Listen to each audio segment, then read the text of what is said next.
Anthurium एक बहुत ही popular house plant है जो इंडोर लगातार फ्लावरिंग करता है। यदि आप कोई ऐसा पौधा लगाना चाहते हैं जो जिसको धूप की ज़रूरत नहीं है और लगातार फूल भी देता रहे, तो एंथोरियम के पौधे को अभी ज़रूर लगा लीजिए। यदि बरसात में या तेज गर्मी की वजह से सूखने लगा था आपके एंथोरियम का पौधा, तो इस वीडियो में आप जानेंगे कि कैसे छोटी छोटी टिप्स को फॉलो करके आप अपने एंथोरियम के पौधे को सूखने मरने से बचा सकते हैं, इस पौधे को दोबारा रिवाइव करा सकते हैं। एंथोरियम का जो पौधा होता है, ये बरसातों में रूट डिवीज़न के द्वारा भी एक से अनेक पौधे बनाए जा सकते हैं, लेकिन कई लोगों की क्वेरी थी कि उनका जो एंथोरियम है वो लगातार सूखता जा रहा है।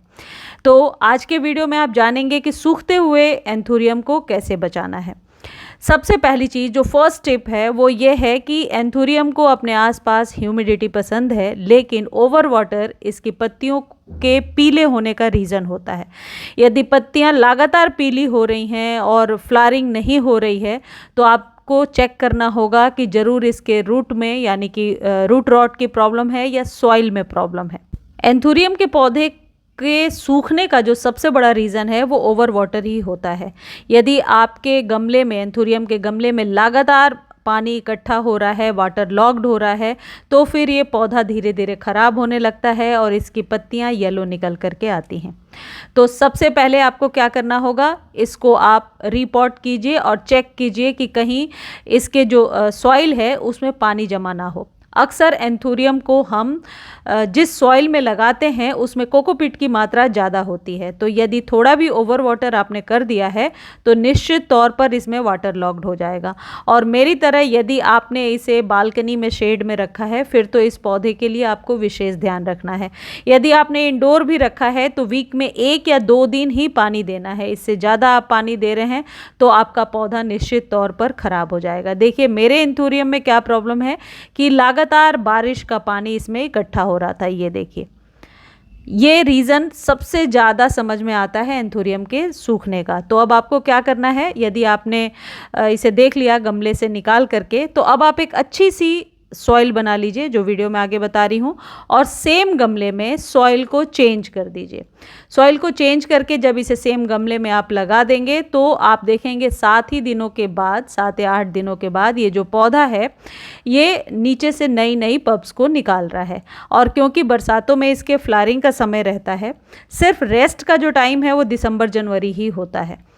देखिए क्या करना है, फंगिसाइड का इस्तेमाल ज़रूर करना है। 2 चम्मच, 2 मुट्ठी के करीब यदि आपने ले लिया है कोकोपीट, तो इसमें 1 चम्मच साफ फंगिसाइड ले लीजिए।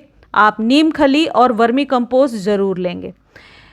इन दोनों की जो रेशियो है 10-10% है। 20 to 30% आपको कोकोपीट ज़रूर लेना है। कोकोपीट में ये जो पौधा है ये बहुत अच्छे से ग्रो होता है।